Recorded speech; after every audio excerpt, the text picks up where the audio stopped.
हद तो तब होती जब खुद का होता। यहाँ तो मेरे शहर में कई लोग गजब का हुनर रखते हैं। जो सल्तनत कभी थी ही नहीं उनकी, वह उसको भी अपना काम करते हैं। लड़ रही हैं दो शख्सियत आमने सामने अपने गुरूर के साथ। उस महिला सोसाइटी से पूछा ही नहीं जिसका हक दबा के बैठे हैं। कबीरा आप ठगाइए और न ठगिए कोई, आप ठगे सुख उपजेगा और ठगे दुख होए। वर्तमान में खंडवा के नवचंडी के मैदान में जहां प्रतिवर्ष मेला लगता है, इस मेले की जमीन को लेकर केवल नगर निगम और बाबा गंगाराम ही नहीं, वरन महिला सोसाइटी के वह 15-16 और उससे अधिक प्लाट धारक परेशान हैं, जो आज भी कानूनी लड़ाई लड़ रहे हैं। जिन्हें मुआवजा देने को यह लोग तैयार हैं शासन, मगर वह लेने को तैयार नहीं, क्योंकि कॉलोनी के बीचों बीच इतनी व्यवस्थित प्लाटों को वह छोड़ कैसे सकते हैं, जिसमें उन्होंने अपनी जमा पूंजी फंसा रखी है।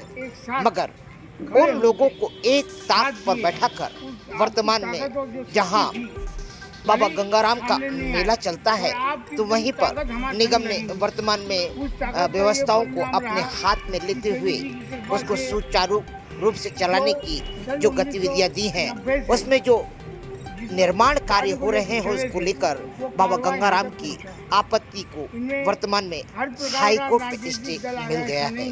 इस स्टे की गतिविधियों में उन्होंने प्रेस वार्ता में पत्रकारों से क्या कहा, उनके वकील ने क्या कहा, एक लंबा वृतांत है। आइए आप भी सुनिए। साथ में एक आश्चर्य की बात है कि खंडवा में कई ऐसी भूमियां हैं जिस पर अगर देखा जाए तो वर्तमान में वाकई ही खंडवा के रजिस्ट्री ऑफिस की जांच होना चाहिए। नजूल की भी गतिविधियों पर बारीकी से देखरेख होना चाहिए कि कई ऐसे लोगों ने जमीनों पर अधिग्रहण कर रखा है जिनका कुछ है ही नहीं। मगर वर्तमान में अभी वर्तमान की घटना से आप रूबरू हो। आइए सुनिए बाबा गंगाराम जी को। ये ओपनिंग राजेश खन्ना और दिग्विजय सिंह और सुनील पचौरी के हाथ का है। जो इस प्रकार कारवां जुड़ता गया, लोग जुड़ते गए और कार्य बढ़ता गया। समय समय पर विपत्तियाँ आई तो विपत्तियों को राजनीतियों के माध्यम से ही हल किया जाता है। पर आज की तारीख के जो हमारे राजनेता है वो थोड़े दिल से कमजोर है। जैसे शहर के अंदर देखिए, बहुत बड़ी घटना है ये भी कि शहर में रेलवे ने अतिक्रमण रेलवे के नाम से टूटा है। हमारा कहना ये था, ठीक है रेलवे ने उसको तोड़ा है, कोई बात नहीं। रेलवे को जरूरत है, कभी इस मंदिर की भी पाएगी सरकार को, तो मंदिर को भी अधिग्रहण कर सकती है सरकार, इसमें कोई किंतु परंतु नहीं। पर उसका निर्वाह करने के लिए उसके भी नियम बने हैं। जैसे कई मंदिरों को आपने देखा होगा, सरकार ने जैसे अमरनाथ की गुफा, उस अमरनाथ की गुफा का जो मुख्य मालिक है वो एक मुसलमान है। उस मुसलमान को आज भी सरकार जो भी बनता है उसका हिस्सा देती है। जैसे ओंकारेश्वर मंदिर ट्रस्ट है, जो ये मंदिर किसका, राजा मानदाता का है। राजा मानदाता को आज भी सरकार सम्मान देती है और उसका जो भी हिस्सा बनता है उसको सरकार देती है। इसी प्रकार से सरकार को जरूरत थी जमीन की, उस जमीन के लिए हमारे यहाँ के राजनीतिक प्रतिनिधियों को जम की बात रखनी थी सरकार में जाके और बोलना था कि साहब आप तोड़ रहे हो, कोई दिक्कत नहीं, आप कर रहे सब ठीक है, इनके लिए कुछ बसाहट का इंतजाम करिए, इनको सहयोग करिए। ये आज गरीब कहाँ जाएंगे, किधर जाएंगे। ये बीच में बात इसलिए आई है बीच में, किस प्रकार के जैसे मेरा नगर निगम को हमने जब मेरे ही जमीन इनको दिलाई थी, नगर निगम खंडवा को, हमको ये भूमि स्वयं शासन दे रहा था पट्टे के ऊपर, हमने खुद ने ली नहीं ली है, बल्कि कलेक्टर ने खुद ने बोला कि बाबा तुमने तो अपने खुद पैर पर कुल्हाड़ी मारी, जब शासन आपको जमीन दे रहे क्यों नहीं ली।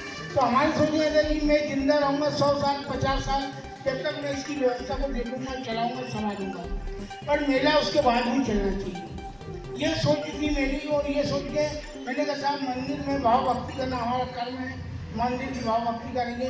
अभी मेला जो है, इसकी जो भूमि है, ये भूमि आप किसी भी संस्था को दे दो, उनमें कई संस्था खड़े हुए, उनमें जिम खाना क्लब ने भी मांगा था, जब राजेंद्र परिवार के अध्यक्ष थे, जिम उनने भी मांगा था, वाणी मिश्रा को आचार्य रहे। हमने कहा हम इनको नहीं देना चाहते, हम चाहते सरकारी अर्ध सरकारी संस्था जो भी होगी, उनमें एक व्यक्ति कभी खराब आएगा पर दोबारा कभी दूसरा तो अच्छा आएगा, तो वो सुधार होगा। अब जैसे कोई बात नहीं, हम महापौर को बुरा नहीं बोलते हैं। महापौर ने नगर निगम की आय बढ़ाने के लिए उनको सिर्फ एक यही सोच दिखा कि नौचंदी मेले का अधिग्रहण कर दिया जाए, बाबा गंगाराम जी ने जो धरोहर बनाई है, इसको उसका तरीका होता है।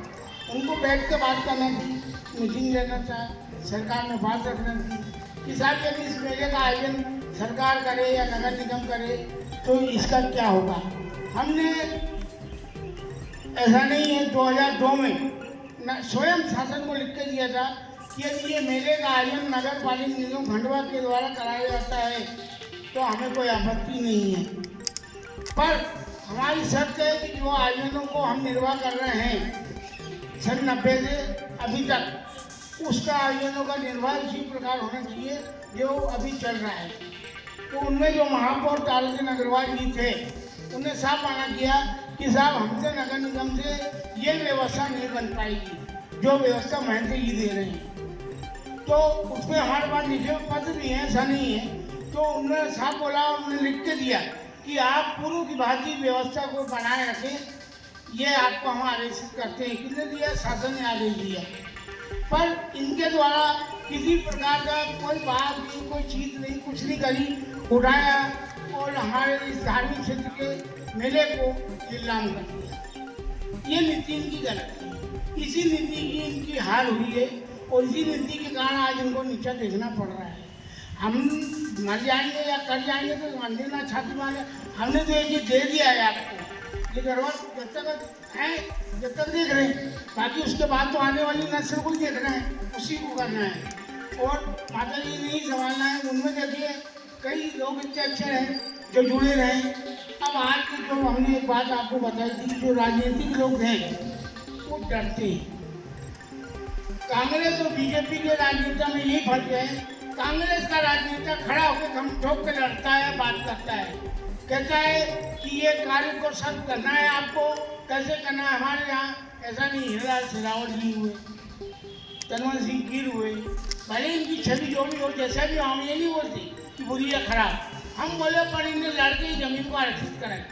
हम जब पहली बार फाइल लेकर प्रमुख सचिव नगरीय प्रशासन के पास गए तो चट्टा साहब थे प्रमुख सचिव ने वो नौचंदी मेले की फाइल को फेंक दिए। बोले ऐसे मेलों को जमीन मिलने लग गई तो बोले देश का तो कल्याण हो जाएगा। हम तत्काल वो फाइल जमीन से उठाए और माननीय मुख्यमंत्री उस समय दिग्विजय सिंह थे, उनके पास गए। हमने कहा भक्तराज, हम उनको भक्त बोलते हैं, भक्तराज ऐसी समस्या हुई, कठिनाई हुई है और ये तकलीफ है। उनने चैम्बर छोड़ा, हमारे संग प्रमुख सचिव के चैम्बर में स्वयं मुख्यमंत्री गए और उनने बोला कि आपने फाइल भेजी कैसे, आपको सुनना चाहिए। बोले इस मेले का आरक्षण मध्य प्रदेश शासन चाहता है और इस भूमि को आरक्षित करना चाहता है और ये शासन के कहे अनुसार इस पर कार्रवाई करी है। फिर कार्रवाई प्रारंभ हुई और उनकी कृपा, उनके सहयोग और उनका साथ रहा तो आज आपने देखा कि जितना भी धार्मिक क्षेत्र है इस क्षेत्र में विकास हुआ। ये एक जंगल था, यहाँ लोग शाम को 4 बजे के बाद आने में क्षेत्र में डरते थे। बड़े बड़े नाले थे, स्वयं बैठकर अधिकारियों ने रात भर यहाँ पे नालों को व्यवस्थित करवा के पब्लिक के लिए जगह बना के दी है। इसका यूज कौन कर रहा? पब्लिक कर रहा है। बाबा गंगाराम ने कभी क्षेत्र से 1 रुपया भी वसूला तो आपको बोल सकता है। हमने तो यदि कुछ चीज वसूली भी है, यदि किया भी है तो 1 का 10 लगा के पब्लिक के आगे पेश किया है। अभी इन लोगों ने 27 लाख रुपया मेले में लिया, पर इनको मालूम था कि 27 लाख का इनको 57 लाख खर्च करना पड़ेगा। जो इस शहर के लिए देखिए धर्म वाले क्षेत्र के लिए यज्ञ होता है, बुद्धिजीव के लिए कभी सम्मेलन होता है और जो मनोरंजन के साधन है, गाँव की संस्कृति अपनी जो है जीवित रखने के लिए हम लोग भारतीय संस्कृति का आयोजन करवाते हैं। और रही बात जो आज की नई युवा लाभी है, यदि आप फिल्म दुनिया को बंद करा सको तो हम भी आयोजनों को बंद कर देंगे फिल्म दुनिया के, हम निकालेंगे उस आयोजन को। पर जब फिल्म दुनिया के आयोजन फिल्म दुनिया बंद नहीं हो सकती है तो ये भी एक आज के युग का मनोरंजन है। उस मनोरंजन को जीवित रखने के लिए हमने जनता की मांग पर बड़े बड़े आयोजन अच्छे थे या बुरे थे वो आप लोगों ने देखा और सुना और उसको सराहा है। और आयोजन बड़े अच्छे संपन्न हुए में हेमा मालिनी, मीनाक्षी सजाती, अल्ताफ राजा, शक्ति कपूर, गुलशन ग्रोवर, राजेश खन्ना, महेंद्र कपूर, शब्बीर कुमार, अल्ताफ राजा, राजा मुराद, रजाक खान, ये बड़े बड़े स्टार 100 से ऊपर आए हैं धरती के ऊपर और हम लोगों ने निःशुल्क उसको देखा है। ये हमारे लिए देवी जी की बड़ी कृपा रही। और आज भी हम एक बात तो हम जिसने हमको सहयोग किया है हम उसके लिए रहेंगे। अब वो हम मानते हैं कि बाबा का हमको आशीर्वाद था या हम मानते कि उनका हमको सहयोग था, ये हमारे उनके बीच की ट्यूनिंग है। दिग्विजय सिंह आज भी इस केस के पीछे पूरा सहयोग करे। उनने हमको एक बार बुला कर ये बोला, बाबा आप चिंता नहीं करना, समय आएगा तो मैं जाकर दिल्ली हाई कोर्ट या सुप्रीम कोर्ट जो भी होगा उसमें खड़ा होकर गवाह दूंगा कि भूमि नौचंदी मेले के लिए आरक्षित है और इसमें मेला सदैव लगेगा और मेले में कोई रुकावट नहीं आएगी। हम बहुत गदगद खुश हो गए।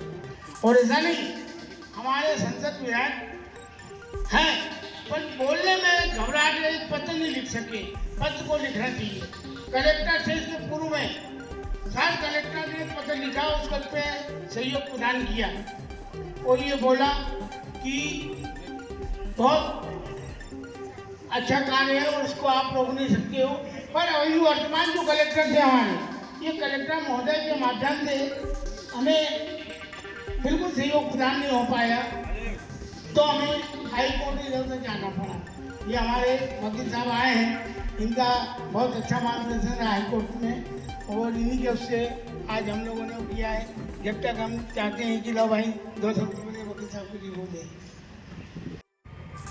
96 में ये साधारण सभा में प्रस्ताव पास हुआ था कि 16 एकड़ जमीन नौचंडी मेले के लिए अधिग्रहित होनी चाहिए और उसका प्रस्ताव पास होके ये प्रक्रिया माननीय दिग्विजय सिंह जी के माध्यम से उनके नेतृत्व से आरंभ हुई। उसमें से 5.05 एकड़ जमीन अधिग्रहित होकर बाबा जी को प्राप्त हुई।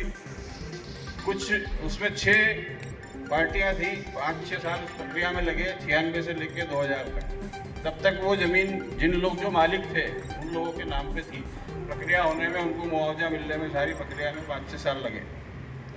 तो उसमें 8 एकड़ ज़मीन ये अरसूद वाले लोगों की थी जो हनुमान नगर के नाम से बाजू में निर्मित हुई है। 8 एकड़ वो चली गई और 5.05 एकड़ ज़मीन अधिग्रहित होकर जहाँ मिली और उसमें 16 एकड़ में से 2.95 एकड़ ज़मीन का आज तक कोई जानकारी नहीं है कि वो किधर से कहाँ चली गई और किसको दे दी गई। इन सब घटनाक्रमों को लेकर जब यहाँ निर्माण कार्य हो रहा था तो उस समय 96 में ही ये बोल दिया गया था कि धार्मिक प्रयोजन के लिए इस भूमि को अधिग्रहित किया जा रहा है। उसमें 5.05 एकड़ में वो मेला क्षेत्र की जगह भी है और जो रोड है सामने वो भी उसी में आ रहा है। तो इन सब चीज़ों को महत्वपूर्ण बिंदुओं को लेकर न्यायालय में हमारे सम्माननीय वकील साहब R.D. गुप्ता जी ने खंडवा में भी, लोअर कोर्ट में भी, जब हमारी भाभी जी मीना वर्मा जी ने इस संबंध में याचिका दायर की तो यहाँ पे खारिज कर दी गई। जिला कोर्ट में अपील करने के बाद वहाँ भी खारिज कर दी गई। उसके बाद R.D. गुप्ता जी के माध्यम से और हमारे सहयोगी साथी रजत सोनी जी के माध्यम से हाई कोर्ट तक हम लोग गए और हाई कोर्ट में जो भी निर्देश हुए हैं उसके संबंध में व्यवस्थित जानकारी आपको गुप्ता वकील साहब ही देंगे। बाबा के प्रयास मैं सबसे पहले कहना चाहूँगा कि ये नगर निगम की खोज नहीं थी। ये मेला यहाँ पे आयोजित करने का जो खोज की गई थी वो सबसे पहले उसका पहला चरण में बाबा का ही हाथ रहा और उन्होंने प्रयास किया था कि यहाँ पे नौचंडी मेला जो है इतना बड़ा मंदिर है यहाँ पर मेला आयोजित होना चाहिए। इसी प्रयास में बाबा ने खुद ने आवेदन दिया था नगर निगम में कि यहाँ पर ये मेला क्षेत्र के लिए ज़मीन आरक्षित की जाए। इस आधार पर क्योंकि बाबा खुद तो अपने उसको जमीन को अधिग्रहण करने की कार्रवाई नहीं करवा सकते थे। तो नगर निगम के माध्यम से उसको दरखास्त दे करके जमीन के अधिग्रहण की कार्रवाई प्रारंभ की गई। नगर निगम में, जैसा मेरे भाई ने बताया, नगर निगम ने दिनांक 31/1/1996 को प्रस्ताव पारित किया कि ये 5.5 एकड़ जमीन जो है ये मेरा क्षेत्र के लिए अधिग्रहित की जाए। इस बात का प्रस्ताव पारित किया। उस प्रस्ताव में इस बात का भी उल्लेख किया गया है कि मेरा क्षेत्र के लिए जमीन अधिग्रहित की जाने की कार्रवाई की जा रही है, उसमें न तो किसी प्रकार से कोई स्थायी निर्माण कार्य होगा, न किसी प्रकार से कोई अस्थायी निर्माण कार्य होगा, न वहाँ पर मंदिर बनेगा, न वहाँ मस्जिद बनेगी, न वहाँ मजार बनेगी।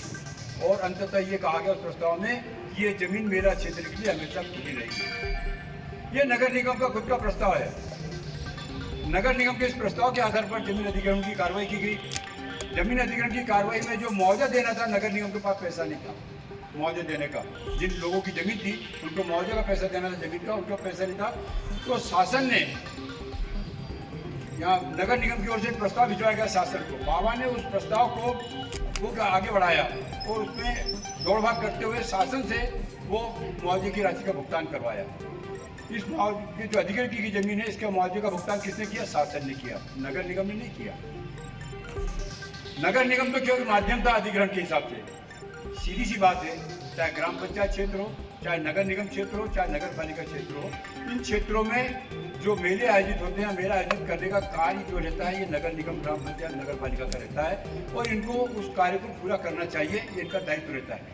लेकिन हमारे यहाँ एक दुर्भाग्यपूर्ण बात ये रही कि इतने वर्षों से, आज 35 वर्षों से जो मेला चलते आ रहा है, इसका आयोजन बाबा द्वारा किया जाता रहा है, उस मेले को गत 2 वर्षों से समाप्त करने का प्रयास किया जा रहा है। उसमें सहयोग करने की बजाय उसमें बाधाएं उत्पन्न की गई और इतना प्रख्यात, इतना प्रतिष्ठित मेला आज खंडवा जिले में नहीं बल्कि खंडवा के बाहर के जिलों में और क्षेत्र में भी इस मेले की प्रतिष्ठा है और ये ख्याति प्राप्त मेला है। लेकिन इस ख्याति प्राप्त मेले को खत्म करने का प्रयास किया गया। तब ऐसी दशा में वो जो भूमि अधिग्रहित की गई, मेले के लिए गजट नोटिफिकेशन हुआ मध्य प्रदेश शासन का। गजट नोटिफिकेशन में इस क्षेत्र को मेला के क्षेत्र के लिए घोषित किया, अधिग्रहित भूमि को है मेले के लिए सुरक्षित घोषित की गई है। मेले के लिए सुरक्षित घोषित किए जाने पर इस जमीन पर किसी भी प्रकार का कोई कार्य नहीं किया सकता था, न दुकानें निर्माण की जा सकती थी, न किसी प्रकार का अन्य कोई कार्य किया सकता था। किंतु हमारे कुछ लोगों की हठधर्मिता के साथ, या ये कह रहे जिसके पीछे कुछ स्वार्थी लोगों का हाथ है, उन लोगों ने यहाँ पे अपने स्वार्थ की पूर्ति में एक तो पहले दीवार खिंचवा दी। ये जो जमीन है, ये नाले के उस पार जो रोड वाली जमीन है, रोड और दीवार, वो सब 5.5 एकड़ में मेरा क्षेत्र में घोषित जमीन है वो। और मेरा क्षेत्र में घोषित जमीन के बारे में कहा गया कि कोई स्थायी निर्माण नहीं किया जाएगा। उन्होंने दीवार उठाकर उसका पार्टीशन कर दिया। दीवार उठा के पार्टीशन करके इस भाग को इधर इसलिए कर लिया कि यहाँ पे अपन दुकान बना के निर्माण करके 4 चौपाटी के नाम से और उसको फिर बेच देंगे। तो मेले की जमीन में स्थायी बना के निर्माण की योजना जो आई थी, उस संबंध में फिर यहाँ जब कार्रवाई हुई, विवाद हुए, आपत्ति आई, लेकिन किसी ने ध्यान नहीं दिया। अंततः दीवानी मुकदमा लगाया गया। दीवानी मुकदमे में पहले यथास्थिति कायम की गई, बाद में वो हमारे पक्ष में रजिस्ट्री ऑर्डर नहीं हुआ, उसके खिलाफ अपील हुई, अपील भी खारिज हुई। हम हाईकोर्ट में गए।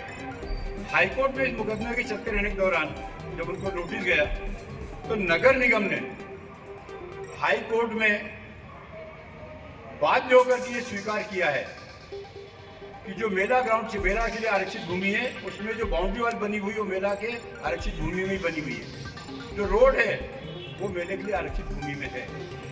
तो इस तरह से 5.5 एकड़ जमीन में रोड और ये बाउंड्री वाल बताई गई और ये बताया कि साहब बाउंड्री वाल के बाहर हम 4 चौपाटी में दुकान बना रहे हैं अस्थायी रूप में और वहाँ से इससे कोई फर्क नहीं पड़ेगा। तो हाईकोर्ट, फिर उसके बाद में जब इन्होंने कहा कि हम तो स्थायी निर्माण नहीं कर रहे हैं, हमने यहाँ से फोटो निकलाया, मेरी हमने 20-25 फोटो यहाँ से निकाल के भेजे, जिसमें हमने बताया कि देखिए ये सीमेंट कंक्रीट का ओटला बना है, सरिये निकले हुए कालम बीम की तैयारी हो रही है और बोल रहा है अस्थायी निर्माण है। 3 सेट का वो दुकान बनी हुई है, हमने उसके फोटो भेजे, एंगल भेजे, हमने उसके फोटो भेजे और इस साइड में भी जो उन्होंने सेक्शन किया था सीमेंट कंक्रीट ओटला बनाया उसके फोटो भेजे। हमने करीब 20 फोटो वहाँ पे हाईकोर्ट में पेश करवा और बताया कि साहब यहाँ पर देख लीजिए, ये जिस तरह की बात कर रहे हैं ऐसी बात मौके पर नहीं है। मौके की स्थिति और यहाँ न्यायालय में जो बात की जा रही है दोनों एक दूसरे कॉन्ट्री, एक दूसरे के विपरीत। तब न्यायालय को मैंने यहाँ से जो फोटो भिजवाए थे, मैंने प्रत्येक फोटो पर उसमें पीछे पूरा डिटेल लिख के दिया था ये वो दीवार का फोटो है जो मेला क्षेत्र में बनाई गई है और मेले को 2 भाग में बांट दिया गया है। रोड का फोटो भेजा कि इसमें ये रोड है जो मेला क्षेत्र के लिए लोगों के आवागमन के लिए था, इसको दीवार का पार्टीशन करके इन्होंने मेले को रोड को अलग कर दिया है और लोगों की आवाजाही यहाँ रोक दी और यहाँ पर दुकानें बन रही है। दुकानों के फोटो भेजे ने बताया कि ये निर्माण कार्य किया, ये निर्माण कार्य किया गया। कालम पे सरिये बताए फोटो में, उसमें पक्का सीमेंट का ओटला बनाया। ऐसे ही दुकान कैसे होगी भाई? टप रखने वाली बात भी कहाँ से आ गई? कहीं से कहीं तक नहीं।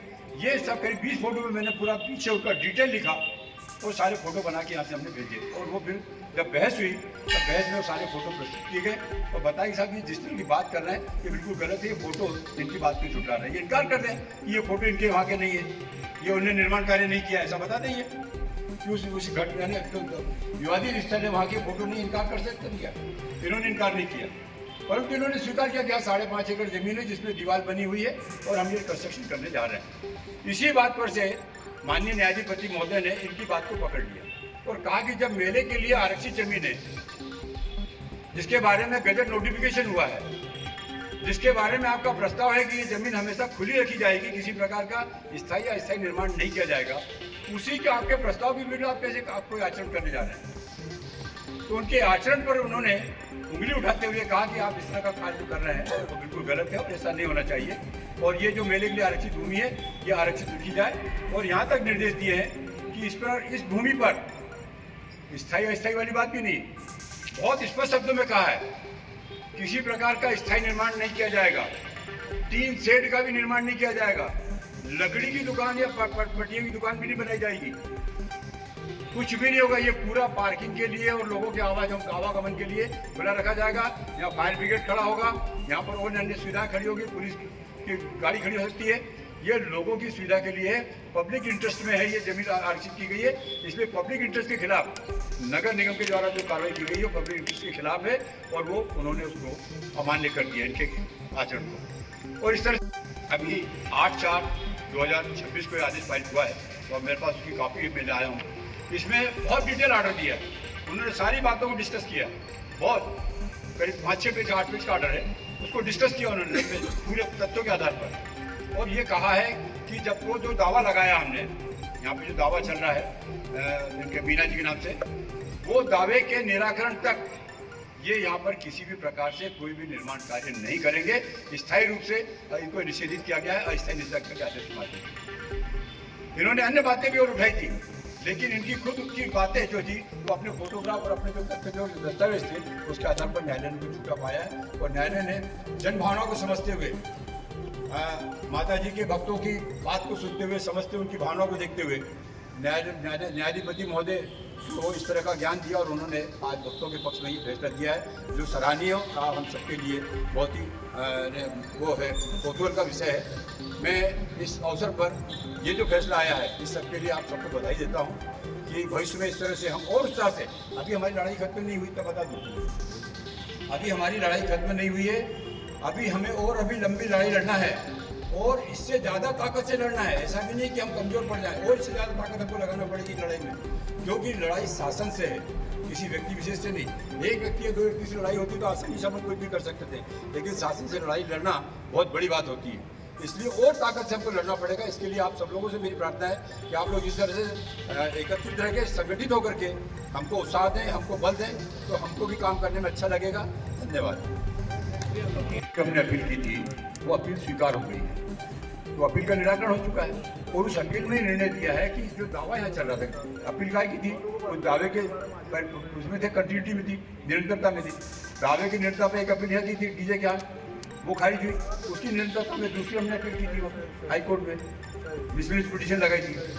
वो पिटीशन में जो आदेश हुआ है कि जो दीवानी दावा जो चल रहा है अपने यहाँ पे, उसके निराकरण तक उस दावे के, क्योंकि अस्थायी निषेधाज्ञा कब तक दी जा सकती, दावे के निराकरण तक, जब तक दावा चलेगा दावे के अंतिम निराकरण तक ये अस्थायी निषेधाज्ञा प्रभावशील रहेगी, ऐसा माननीय उच्च न्यायालय ने आदेश दिया। क्या ये माना जाए कि नगर निगम अब मेला आयोजित नहीं करेगा? मेला आयोजन वाली बात नहीं है इसमें, केवल अभी लड़ाई काय की थी जो इस तरह से निर्माण कार्य किया जा रहा था अवैध रूप से, जो अवैध रूप से निर्माण कार्य किया जा रहा था नगर निगम के द्वारा, जो अवैध रूप से दीवार खड़ी कर दी गई और उसके बाद दीवार पे तो 2 भागों में बांट करके इसको व्यवसायिक क्षेत्र बनाया जा रहा था नगर निगम के द्वारा, उसके संबंध में स्टडी सलाह क्या दी गई है कि इसको व्यवसायिक क्षेत्र नहीं बनाया जाए, यहाँ किसी भी प्रकार का कोई निर्माण नहीं किया जाए। दावा इसी को लेकर लगा था जी, दावा इसी को लेकर लगा था। दावा इसी को लेकर लगा था, केवल दुकानों के संबंध में कि निर्माण कार्य कर रहे हैं, इसी के संबंध में। जो आपने बात प्रश्न किया है आयोजन के संबंध में, अभी आयोजन के संबंध में विवाद अभी अपना बाहर है, वो अभी न्यायालय में नहीं आया, उसको अभी लाएंगे हम,